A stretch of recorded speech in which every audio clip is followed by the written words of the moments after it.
Hey, what's up, Golden Gamers? Today, we are actually going to take a look back on my time as a Melee commentator and competitor. So we're just going to get me to raw react to these, and I'm going to tell you how I really feel. Yeah, it makes sense that this is it here.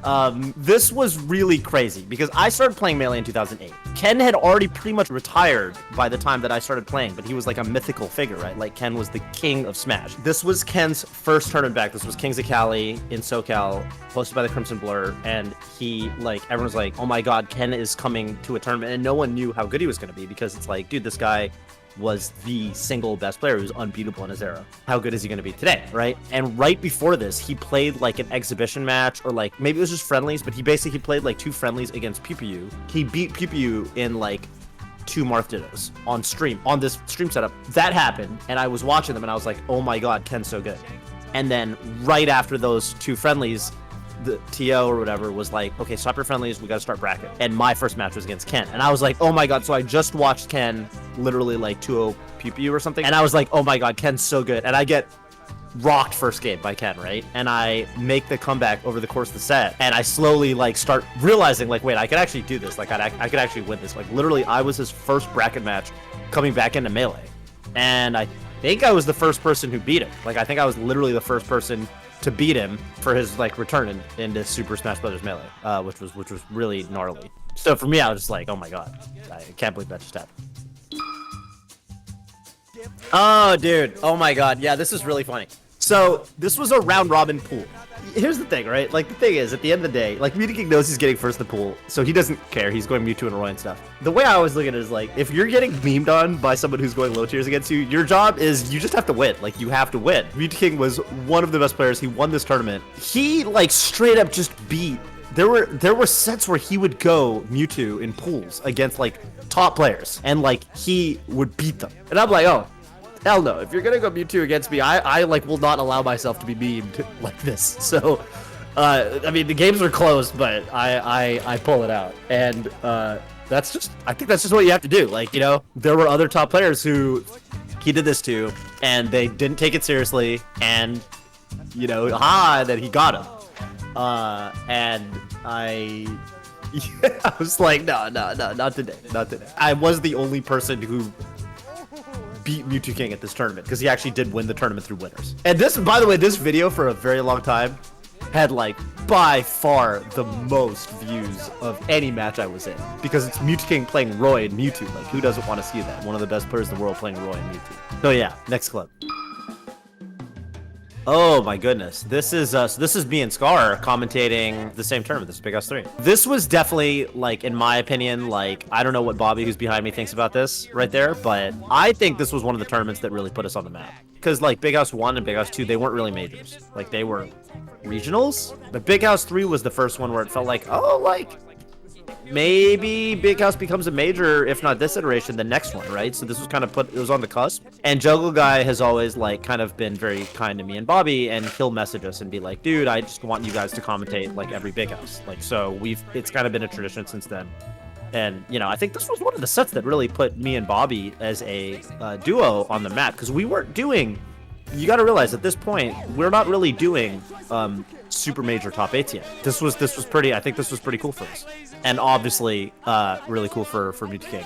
I forget what the statistic was, but he hadn't won a tournament with like more than 2 gods in attendance in like a really long time. So this was super duper hype. Like it was just a perfect Cinderella story. Oh my goodness, dude. Oh, I have a great, one of my favorite videos that I made recently on my own YouTube channel is actually about this set. So if you want to hear me talk about this for like 20 minutes, head on over to YouTube/TopHBBQ. Okay, so I'll just give a quick rundown. The way this started, Borp was obviously huge at this time. Borp, the guy that beats people without using any advanced techniques. He doesn't wave dash. You know, think I said on Foundry commentary, because at the Foundry, at the Folsom Street Foundry, a local in NorCal, on Tuesday nights, we would get rowdy and ratchet, and we would, you know, like, we would get on the commentary, and we'd you know, we'd say some stuff. We'd say what was on our mind, right? So I said, you know what? I think Borp is whack. I think he's not that good. I don't see what all the hype is about. Yeah, he doesn't wave dash. That's great.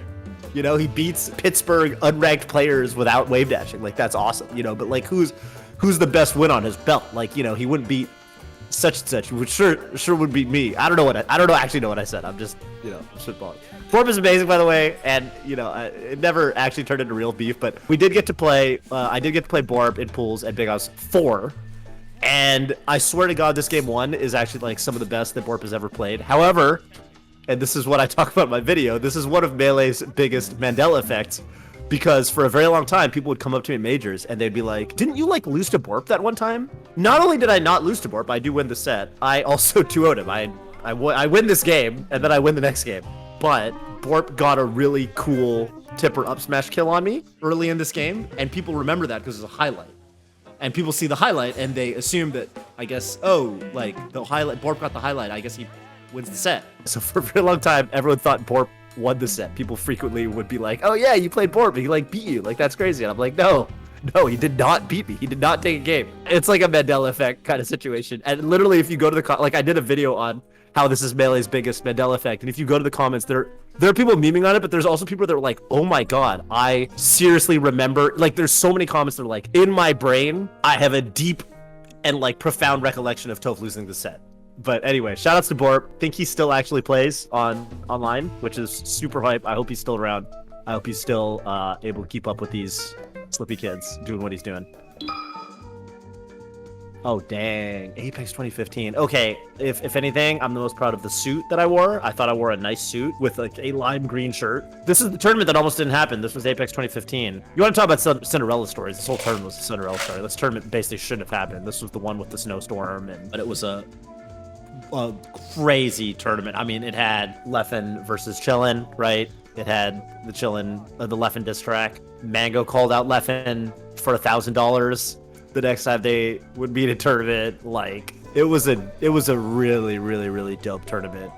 You got to realize it's hard for me to evaluate in the moment, like, how important or whatever in terms of the context of the history of Melee and all that, like how important any given set that I'm commentating is going to be. But I think it's pretty obvious that probably a lot of people getting Melee around this time, like, this was one of the premier sets that they watch. And I mean, in terms of even just Marth Fox in general, right? Like, this is one of the sets that, like, this is like an all-time Marth Fox set for sure. Yeah, I mean, this was, I think I've talked about this in some other video or whatever, but yeah, EVO 2016 to me felt like one of the, like, it was very obvious to me that this one was special for some reason. And I guess by some reason, I mean, like, the arena was insane. Like, if you look at the crowd shot, I've never commentated an arena like this. I don't know, man. Our voices were coming out on the speakers to the crowd. It was very, like, it felt very different. Like, it was a very awe-inspiring kind of setup. And, I mean, the finals definitely delivered. Like, this was one of the most memorable finals I think we've literally ever had. Arguably the most memorable finals. Like, if you think about the number of views, whatever you think about HBox's playstyle, like the way HBox actually got the reset, that sequence was just super sick. This is a legendary pop-off. This is one of the pop-offs of all time for sure.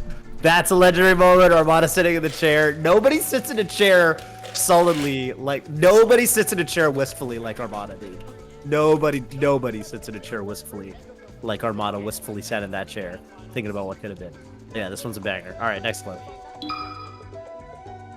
Oh, dang. This is another Toph and Scar classic. This is like the best Fox Falco set, I think. People will say, Bobby, this is the best Fox Falco set. He's about to lose, dude. It's 2-1. What? Left it, dude. Left it. Okay, good. I like the recovery. Good pair. Oh, that, dude, that's so crazy. That is so crazy. Who thinks of that? I can't believe he did that upbeat. That's so smart. That is so smart. That's just game sense. That's just raw game sense. No one has that labbed out. Only Mango would do that, and even Mango wouldn't do it every time. That was crazy. Anyway, this set is just one of the best. This is an all-time Fox Falco set. And I honestly don't remember, like, what... I remember the set more so than our commentary. Let's put it to you that way. Definitely one of the most memorable Genesis sets that me and Bobby played. Oh man, was this 7-Eleven, dude? What do you even say about 7-Eleven? Something that I always say is, like, when I think about, like, my commentary moments and stuff like that, like when there's 4 people on the couch, you feel naturally, just because, you know, you get, like, you're not half the commentary, you're a quarter of it. You feel like you were less impactful than, you know, you would have felt on like the traditional two-man cast. At least that's how I've always felt. But that being said, I felt like this event we were on fire. This was one of the best grand finals of like any tournament. And it was just an honor to be there. And I think we did it justice with the commentary. I remember thinking that as a 4-man roster, we were firing on all. It felt to me like we were firing on all cylinders. And I usually don't feel that way when there's that many people on the couch. Everyone knows how good this is for Melee. Like, this is like the best timeline for Melee. Like, we all know that. Especially, you got to realize, when was this? This was right out of the pandemic. In fact, this wasn't even out of the pandemic. This was in the pandemic. There was no offline Melee. And, you know, it was like, yeah, online was cool, but that's kind of all we had for a while, right? So this was so huge, I think, this was so huge for the timeline. This was so huge for the timeline. I mean, yeah, looking at these clips, I don't know. It's just really humbling. But I'll always kind of be of the opinion that, you know, it's like at the end of the day, it's the players that make these moments, not so much the commentators, right? But like, I am just kind of grateful at this point to have been in the vicinity. You know, let's put it that way. And I'm really grateful to have some of the people to my right to share these moments with. Bobby Scar and Dennis W. right over there playing Melee. I'm really grateful to have the people around me who I think we elevate each other. Yeah, you know, make the moments all that much more special. All that much more special. But here's to many more, I guess.